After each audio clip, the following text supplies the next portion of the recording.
Ao se pensar na evolução do pensamento filosófico e de como que as humanidades ajudaram a criar a ciência através dos gregos, inevitavelmente você pensa na condição atual.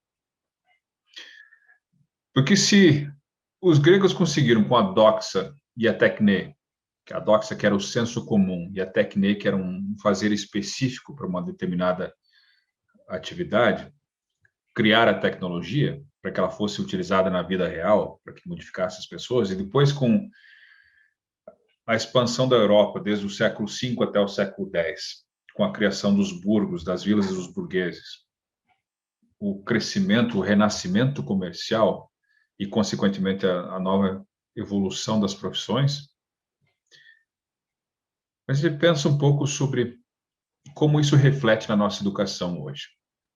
Encontrei esse artigo aqui do professor Gilson Leandro Queluz sobre a história do Cefet, a Escola de Aprendizes Artífices do Paraná, de 1909 até 1922. Então, bom, um pequeno relato aqui, ele faz parte do grupo que desenvolveu a documentação do que agora é o TFPR,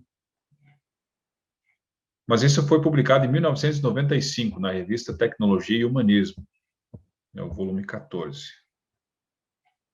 Então, é um relato breve sobre a instalação da escola, os custos existentes, a quantidade de alunos matriculados e formandos do período. Analisa ainda a concretização de duas funções básicas propostas para a instituição pelo Decreto de Criação de 1909. A formação profissional e a retirada das ruas dos menores desvalidos, a fim de passarem por um processo de disciplinarização para o trabalho. Muito bem. Deixa eu aumentar aqui. Então, essa é uma das coisas que acontece, né? A dificuldade que se tem em trabalhar em cidade grande. Então, conforme a população aumenta, aumentam-se as necessidades. Então, não é somente necessário dar trabalho para a população, desenvolver uma habilidade.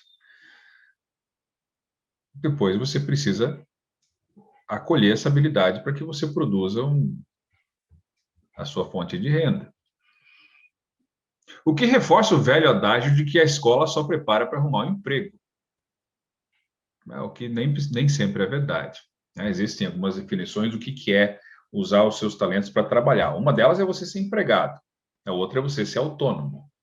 Você, sendo autônomo, você é dono de si mesmo, você faz o seu horário. Você é um médico, você é um dentista, você é um vendedor, mas também você não tem salário fixo. Uma das dificuldades básicas de se entender isso é comparando as vantagens e as desvantagens imediatas que se tem. Se você é empregado, você tem praticamente 50% do teu salário descontado lá na folha, para benefícios futuros, porque sendo funcionário federal é mais complicado ainda. Mas se você é autônomo, você não tem uma garantia. Então, você tem que começar do zero todo mês.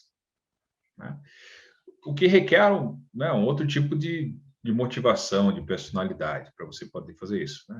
Tanto é a dificuldade que existe, por exemplo, se um casal, se um é autônomo e outro é empregado, eles vão ter problemas financeiros. Pelo jeito de ver o dinheiro, é diferente. Mas quando você olha para essa situação, a universidade aqui estava tentando resolver um problema público. Então, o governo criou a universidade, o Nilo Peçanha criou, vamos tirar os menores infratores da rua. E vamos criar alguns cursos aí, vamos dar uma profissão para eles e depois eles vão trabalhar por aí, vão trabalhar nas firmas. E para isso eles fizeram, olha que interessante, eles fizeram uma pesquisa na época. Primeiro saiu esse decreto aqui, né? Olha lá, a Escola de Aprendizes do Paraná foi criada pelo presidente Nilo Peçanha através do decreto 7566, de 23 de setembro de 1909. O primeiro diretor da escola, Paulo Ildefonso da Assunção, foi nomeado para o cargo pelo presidente da República no dia 16 de dezembro de 1909, assumindo suas funções no dia 22 do mesmo mês. Então, no dia 22 de dezembro de 1909, o primeiro diretor do Cefet já começa a atuar. E aí, no outro ano, uns anos depois, aí, em 1916, inaugurou-se o vasto palacete na Praça Carlos Gomes, em Curitiba, quem conhece, né? Colocado à disposição do governo do Estado. Inauguração comunicada da seguinte forma ao governo federal. Então, não sei se isso aqui foi um telegrama, o que você mandava na época, não dá para mandar um WhatsApp lá, né? Excelentíssimo senhor ministro da Agricultura, Rio, realizada sessão solene, instalação Escola Artífices, presença todas as autoridades federais, estaduais. Vitoriosos, governo, união, nome, Vossa Excelentíssima, muito elogiadas, amplas, confortáveis instalações. O ponto devia ser cobrado, mais caro. Matrícula progressiva atinge, com 2 T's, 45 alunos. Transmito, Vossa Excelentíssima, felicitações, população. O governo, quer dizer, o povo está muito feliz aqui com a sua intervenção, né, a criação disso. Saúde, fraternidade, paz e alegria, né? Vamos nessa. Mas olha só que interessante no começo. Quais eram as profissões que eram ensinadas? Quais eram as disciplinas que se estudavam na escola de artífices e artesãos, que foi o Cefet? Você tem lá alfaiate, marceneiro e sapateiro, sendo posteriormente, no mesmo ano, criadas as de serralheiro, mecânico e celeiro tapeceiro. E, por fim, as oficinas de pintura decorativa e escultura ornamental, né? Afinal, tem espaço para as artes também, né? Mas olha lá, como é que eles chegaram à conclusão de que essas eram as profissões e que eles deveriam ensinar, né? As primeiras profissões, os primeiros cursos que deveriam surgir lá no Cefet. Então, olha lá. Os cursos, como curiosidade, vale a pena citar o espaço ocupado por cada uma das oficinas, onde os alunos realizavam obras por encomenda e para o uso da escola de alguns exemplos de produtos por eles produzidos. Tá. Uma coisa que aconteceu é o seguinte: durante o dia, os alunos ficavam estudando as disciplinas deles, produzindo coisas por encomenda, já vamos chegar lá, mas à noite eles recebiam outro tipo de instrução. No período noturno, os alunos cursavam aulas de instrução elementar, que incluíam desde leitura até o ensino elementar de geografia, entre outras disciplinas básicas. Já sobrava um pouco de humanismo ali, um pouco de filosofia para poder estudar. E de dia, então, eles produziam, eles se dedicavam às atividades mais relacionadas à sua futura profissão, né? Mas olha lá, então, cada profissão tinha uma área lá no antigo Cefet para poder trabalhar. Então, essa era a área que se dedicava a cada curso. Deixa eu deixar menor isso aqui. Então, o marceneiro tinha 65 metros quadrados e eles faziam esses tipos de produtos: molduras de embuia, estantes de embuia, portas de bibelô. O serralheiro também tinha o seu espaço, muito menor, né? Menor de todos. Produzia folheiras de ferro, pás de ferro, cortadeiras, porta-vasos. O alfaiate fazia smoking de elasticotine, terno de casimira, costume de brim, tá? Calça de brim, coringa, né, que se usava. Celeiro e tapeceiro, olha lá, par de arreios, pasta de couro, selim, cinto de búfalo, né, muito usado na época. Estamos falando de 1916, em Curitiba. Coleiras para cães, né? E os sapateiros aí que trabalhavam fazendo sapatos. A Luiz 15 para senhoras, par de peneiras, par de borzequim, par de sapatos de verniz. Ou seja, é uma grande indústria lá, né? Mas olha só, essa escolha aqui da implantação das oficinas não foi aleatória. Olha lá. As atividades de serralheiro, marceneiro, alfaiate, celeiro, tapeceiro e sapateiro foram apontadas pelo censo de 1900 como aquelas que ocupavam o maior número de empregados no ainda frágil, mas crescente setor industrial paranaense. Então, quando você faz uma pesquisa, você tem ela quantitativa e a qualitativa. Algumas interferem mais na sociedade e outras menos, né? Se você faz uma pesquisa quantitativa, ela normalmente tende a ser usada para generalizar. Você faz um censo, né? Quem vai votar em quem? E você generaliza. Então, tantos por cento da população vai votar em tal candidato. Mas se você faz uma pesquisa qualitativa, você entrevista uma pessoa de determinado lugar, em determinadas situações. Então, a pesquisa é específica e relativa àquela pessoa. Ela é qualitativa. Mas aí você não pode generalizar, porque você entrevistou ela. Tá? E aí cada um tem a sua versão. Mas nesse caso foi feito um censo lá. E quais são as profissões que precisa aí? A gente quer dar emprego para esses menores que ficam aí na rua, assim, né?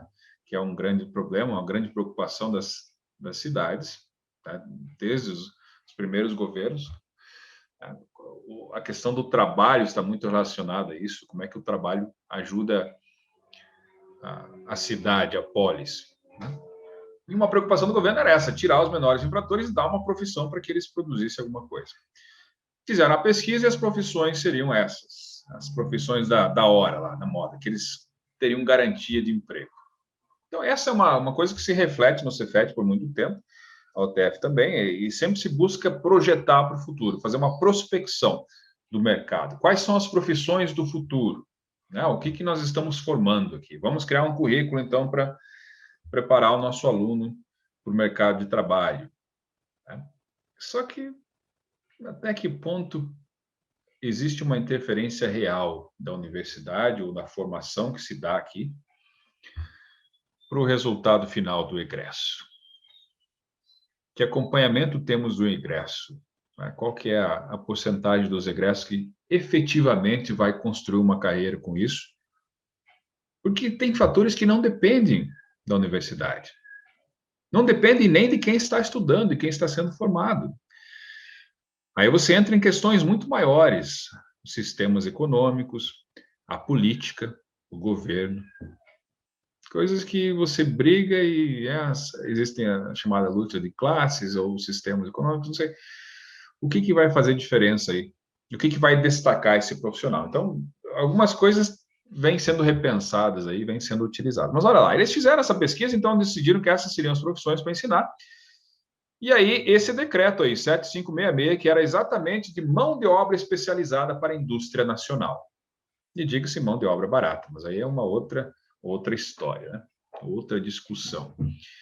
Porém, quando observamos o quadro de matrículas, frequência de alunos formados entre 1910 a 1922, perguntamos-nos se tal objetivo foi realmente alcançado. Então, nessa tabela aqui, o professor traz o número de alunos que foram matriculados de cada ano, né? 1910 até 1922. Tá? Dá para observar aí uma mudança, né? O curso de alfaiate começou com 69 alunos, depois foi para 83, 85, 89, né? Ficou mais ou menos nessa faixa aí. Mas lá em 1922 já tinha 39 alunos só. Né? Baixou bastante. Se você pegar aqui outro curso, né? Começou com a pintura decorativa. Né? Sei lá, vamos pintar alguma coisa aí. Começou com 4, 7, depois ela teve 2 anos que não foi ninguém. E 0, 0, né? 13, tá. Não tinha tanta demanda para pintura decorativa.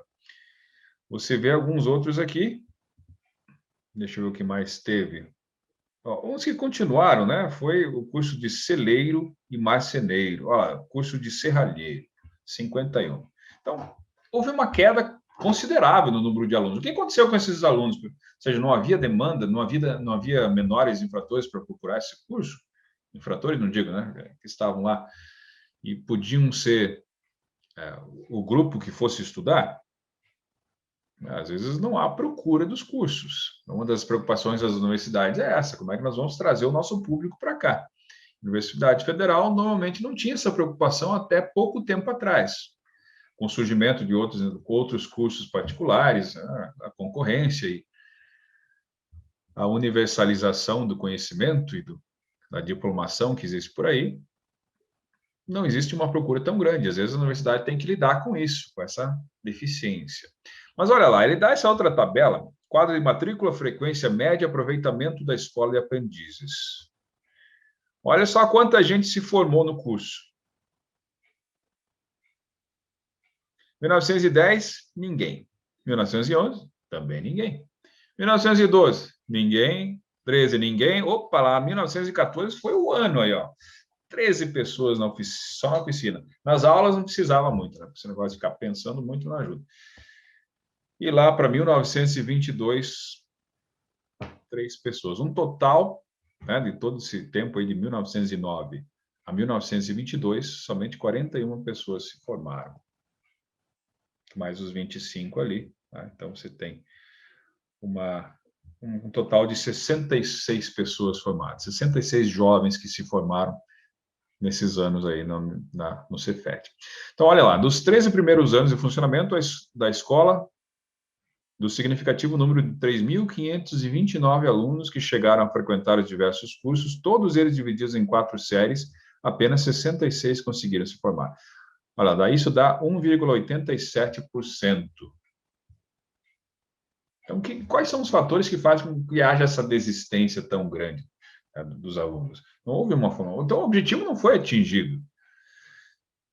Que fatores conduziram a esta irrisória quantidade de formandos e, consequentemente, a um elevado índice de desistência? Essa é a pergunta que o professor faz aqui, né? As primeiras impressões retiradas da leitura de documentos pesquisados levam-nos à dupla resposta. Então, em primeiro lugar, o alto índice de desistência deve ser atribuído às próprias dificuldades vividas por menores, majoritariamente advindos das camadas desfavorecidas ou proletárias da cidade. Que não fica muito claro, né? O que seria? Eles não têm condições para estudar? Ou seja, o histórico deles faz com que eles sejam menos capacitados, menos qualificados para poder estudar? Né? Entra na questão, talvez, histórica de cotas, não sei o que faz aí, né? O que dá para pensar? Mas eram camadas desfavorecidas. Aí, no segundo lugar, pela própria pressão do mercado de trabalho sobre esses menores. Temos indícios da absorção de parte dos jovens aprendizes de idade de 10 a 16 anos, olha só, 10 a 16 anos, pela indústria local sedenta de mão de obra barata, né? Relativamente especializada, né? Meia boca, né? Dá para fazer alguma coisa. Então, indícios como a precária relação elaborada pelo mestre Pascoal Rispoli, em 1921, de menores que se ausentaram das oficinas de marcenaria e escultura ornamental entre 1910 e 1920 para trabalhar em fábricas e oficinas que inclui 22 alunos, um número idêntico aos formandos em aulas e oficinas. Então, surgiram as empresas, as fábricas, e os alunos iam trabalhar. Não iam exatamente estudar para depois trabalhar. Eles já iam direto para as firmas trabalhando. Aí, o diretor do Cefet ficou indignado e mandou algumas cartas aí para a associação comercial. Então, é complicado. É a mesma coisa você pensar, né, a Direc aqui da universidade tentando fazer um relacionamento com as empresas, com o mercado, para que exista essa interação. Nós estamos formando profissionais, nós queremos ter essa interação, nós vamos mandar os nossos alunos aí para a empresa de vocês, nós queremos melhorar o seu processo, o seu produto, nós queremos contribuir com o crescimento econômico também, e em troca nós exigimos, né, nós pedimos que haja uma devida atenção, né, do nosso aluno, um acolhimento por parte da firma. Mas, né, dependendo do sistema, você não tem nada disso. Qual que é o interesse a longo prazo, né, para a empresa ou para a universidade? A razão de ser de cada um, qual é mais forte? Né? Qual é a codependência que existe? A interdependência entre a firma, entre a empresa e entre a universidade. Mas olha lá, aí o diretor do TR, da Cefet da época, Paulo da Assunção, mandou uma carta lá para a associação, em 1911. Reclama do tratamento dado aos menores ex-alunos contratados pelas indústrias, especialmente do não pagamento regular dos salários. Então, isso é uma coisa complicada. Os alunos iam lá, a mesma coisa que um aluno recebeu uma bolsa de estudos ou receber um salário para trabalhar lá, fazer estágio, e não recebe o estágio. Como é que ele vai trabalhar? Como é que ele vai comer? Como é que ele vai... Precisa viver, né? É um descaso, né, com os alunos para que eles não recebessem. Então, o diretor vai lá e reclama. Aí, uma segunda coisa que aconteceu, o segundo grande objetivo estabelecido pelo decreto de criação da Escola de Aprendizes e Artífices era a retirada das ruas dos menores desvalidos. O objetivo expresso em vários momentos pelo diretor Paulo Ildefonso da Assunção, como no ofício em que requisitava verbas ao governo federal, né, para uniforme. Então, desculpe, uma das coisas mais complicadas que tem é que você precisa de verbas, recursos. Então, às vezes você faz um projeto de pesquisa, você, né, espera um edital, às vezes o governo, vamos lançar um dinheiro para tal coisa aí. Mas, normalmente, os pesquisadores, os cientistas, os professores da universidade fazem uma demanda. Nós precisamos de verba para produzir tal conhecimento. Esse conhecimento vai ser utilizado, né, em tal setor aí, no setor primário, no secundário, no terciário, qualquer setor da economia, isso vai alavancar a economia e os negócios. Então, é interesse para o governo investir nesse tipo de capacitação, de qualificação, de criação de conhecimento. Mas olha só, o diretor manda uma carta lá para o governo pedindo uniformes. Fica até estranho, né? Porque às vezes tem essa divisão do que é patrimônio e do que é material de consumo. Mas se o material de consumo, às vezes, é o próprio patrimônio, então não dá para fazer diferença, né? Então, o diretor pediu uniformes para os jovens. Olha lá a carta que ele mandou. Os alunos saídos na totalidade da classe mais pobre da população apresentam-se às vezes andrajosos, mal vestidos, né? E andam quase sempre descalços. Uma vestimenta modesta daria melhor aspecto a essas crianças, sadias, vivazes e animadas para o trabalho, sendo ainda mais natural o incentivo para atrair as que vivem na ociosidade e, por enquanto, afastadas da escola. Pode até ser que ajude, né? Então, o diretor pediu que eles não têm calçado, não têm roupa, né? Vamos dar uma roupa uniforme para eles, né? Se sentirem mais motivados para estudar e para trabalhar. Será que funcionou? Esse foi o ofício lá. Ou ainda, em outro documento, em que responde a reclamações do diretor de obras da prefeitura sobre o comportamento dos alunos da escola na saída das aulas. Então, acontecia o seguinte, os alunos iam, né, ali estudar na sede do Cefet, e ao sair, a prefeitura estava fazendo obras, estava construindo alguma coisa, e os alunos passavam por ali. E a prefeitura decidiu reclamar, que os alunos ficam passando ali pelo meio das obras. E o diretor mandou uma carta de novo. Já é muito salutar benefício para a população ter conseguido atrair a rigorosa disciplina do trabalho e do estudo de 150 crianças geralmente mal encaminhadas. Ou seja, o governo local não ajudava, né? Quem mais vocês querem? A gente já trouxe eles da rua. Vocês preferem que eles fiquem na rua? Então eles vão morar em cima da obra. A gente já está acolhendo, agora vocês vão reclamar que eles estão saindo da escola, estão passando pela obra. Ou seja, quando não existe, a concorrência interna é a pior. E aí não existe essa cooperação entre o governo. Então, por isso que é complicado, tem que se entender de política para trabalhar na universidade. Porque você não é. Se o governo federal decreta uma coisa de cima para baixo, para a UTF fazer localmente, a UTF precisa ter relações boas com os políticos locais, com a prefeitura, com os deputados, com os empresários, porque senão não faz nada. Você cria um conhecimento para a sociedade. E você está inserido na sociedade. Então, precisa de todo mundo se entender aí, para ver o que vai ser feito da melhor maneira. Caso contrário, não se converte para lugar nenhum. Então, para completar a atração dos alunos para o estudo na escola de aprendiz, a escola distribuía merendas. Olha só, uma coisa muito importante. As pessoas têm o que comer. Elas não vão. Continua sendo um dos atrativos para a educação básica no Brasil. A merenda municipal, principalmente. Na estadual, às vezes, fica relegada ao número de alunos, né? Existem escolas estaduais que não recebem nem merenda. Que os diretores têm que fazer campanhas com os pais, com as empresas locais, para poder arrecadar comida para os alunos que não têm. E aí tá, né? O que é o estadismo nisso, né? Até que ponto entra o governo interferindo nisso? Então, é uma outra discussão. Mas nesse caso aqui, a escola distribuiu merendas durante um breve período de tempo, pagou diárias, além do pagamento de prêmios anuais por produtividade. Está aí um incentivo, né? As nossas horas aí, né? Para você. Quem faz mais, ganha mais. Essas medidas parecem justificar também a frequência relativamente elevada, de 66,7%, tendo em vista o número reduzido de formandos. A frequência era grande, mas a formatura, que era bom, não tinha ninguém, né? Então, a retirada dos menores desvalidos da rua, problema crescente dos meios urbanos do país, seria complementada pelo inculcamento de seus corpos e mentes de novos hábitos e costumes voltados para a disciplina do trabalho, ou seja, passariam por um processo de disciplinarização. No dizer do diretor da escola, os alunos não só receberiam o ensino elementar e o ensino profissional, teriam também a sua educação moral orientada. A maior parte dos que frequentam os estabelecimentos como este são filhos de lares miseráveis e viciados, não encontrando na educação paterna essa firmeza e essa linha tão necessária ao homem.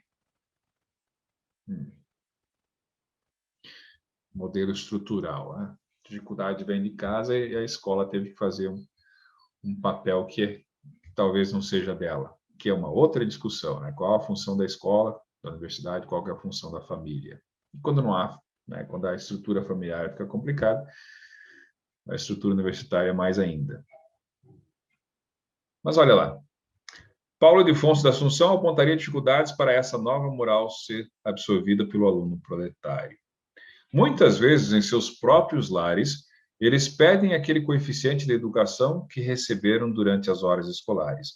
Há, por consequência, essa luta entre a escola que educa e ensina e o lar decomposto pelas misérias da vida. Se não é a própria família que vai destruir o que a escola tenta criar, a sociedade completa o trabalho. Qual que é a instrução que se recebe em casa? Gritos e ignorância, muitas vezes. E isso não fomenta o crescimento intelectual, muito menos de cidadania de ninguém. É um problema muito maior, muito grande. Mas aí, qual que é a participação do governo nisso, ou participação da universidade ou dos próprios professores? Os professores lidam com o que eles têm. O aluno chega até nós acolhemos o aluno e tentamos criar o ambiente para que ele aprenda. Mas tem coisas que não dependem de nós. Mas muitas vezes na universidade tem professores que cedem equipamentos, que dão seus próprios computadores para os alunos estudarem, principalmente nessa época de pandemia. Vários casos de professores emprestando equipamento ou dando internet para o aluno poder estudar, que o aluno não tem condição. E às vezes aquele que estuda, né, se forma, não vai ter uma perspectiva de trabalho garantida depois. E aí, o que aconteceu? Para resolver esse problema, a escola adotou estratégias como a militarização, ou seja, a criação de um batalhão infantil, que, segundo o inspetor agrícola federal, João Cândido Muricy, trouxe melhor substância da disciplina das crianças. Aulas de ginástica sueca para educar os corpos e conselhos de persuasão. O diretor, olha só, conselhos de persuasão, né? Não sei o que seria isso. Não deixa o pessoal livre no recreio aí, né? Jogando coisa um no outro. Vamos dar disciplina para essas crianças. Então, uma coisa que todo ser humano precisa, especialmente os jovens, eles precisam de atividade física, eles precisam de atividade intelectual. E eles precisam de um senso de propósito e alguém que os lidere, que os comande, que os incentive, que os ajude a aprender a liderar e gerenciar suas próprias tarefas. Isso não é uma tarefa fácil, não é uma tarefa só da escola, nem da universidade. Então, o diretor dizia o seguinte, o ideal, né? Seria necessário, portanto, que a escola sequestrasse inteiramente o aluno durante um certo tempo até ela lhe formar não só o cérebro, como o coração, revestindo de uma couraça de ensinamentos que o tornasse invulnerável à ação perniciosa do meio que fosse habitar. O estabelecimento do regime de internato viria de encontro aos desejos não só dos alunos, como viria também satisfazer uma grande aspiração dos pais dos mesmos e ainda mais viria ao encontro dos interesses da pátria. Ou seja, deixa eles ficar aqui que eu cuido, né? Se não tiver influência nenhuma externa, a gente consegue formar, dá tempo de poder ensinar alguma coisa, prepará-los para que eles possam absorver alguma coisa e ir lá fora. Mas nós sabemos que não é assim, não dá tempo. Não dá tempo, as coisas acontecem ao mesmo tempo. Então, é preciso ensinar princípios para que os alunos, ou os nossos futuros formandos aí, aprendam a lidar com a vida. Aprendam a autogerenciar-se, aprendam a auto-observar-se, a estudar e traçar os seus próprios objetivos. A universidade consegue organizar e reunir o conhecimento para que ele possa desenvolver a habilidade, mas nós não vamos estar lá na casa dele, fora da universidade. Ele vai ter que desenvolver isso sozinho.